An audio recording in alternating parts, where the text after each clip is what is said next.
Bismillahirrahmanirrahim. Umut Kervanı olarak normalde her ay düzenli bir şekilde ailelerimize yardım ediyoruz. Birinci derece ailelerimize. Şimdi malumunuz olduğu üzere 3 aylara girdiğimizden dolayı Ramazan'a da bir hafta gibi kısa bir zaman kalmış.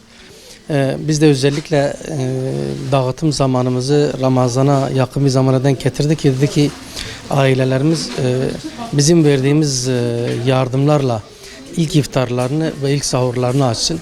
Ve bu temenniyle hani diyoruz inşallah yapacakları dualarda bizim de bir şeyimiz olsun yani.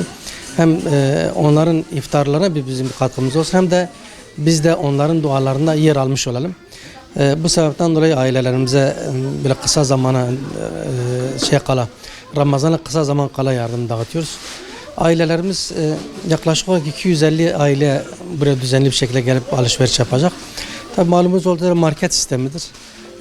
Ne ihtiyacı varsa onu alacak. Aile buraya geliyor. Burada normal bir marketteki alışveriş yapar gibi gezecek. Evde ne ihtiyacı varsa onu alacak. Bir de biz bu Ramazan'a denk geleceği için biraz daha kahvaltılık ve sahurluk malzemeler de fazla ön plana çıkardık ki dedik bu ailelerimiz Ramazan'dan da bundan istifade etmiş olsunlar.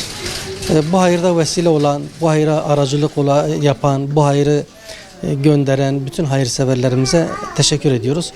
Allah mallarına bereket katsın. Allah yar ve yardımcılar olsun inşallah.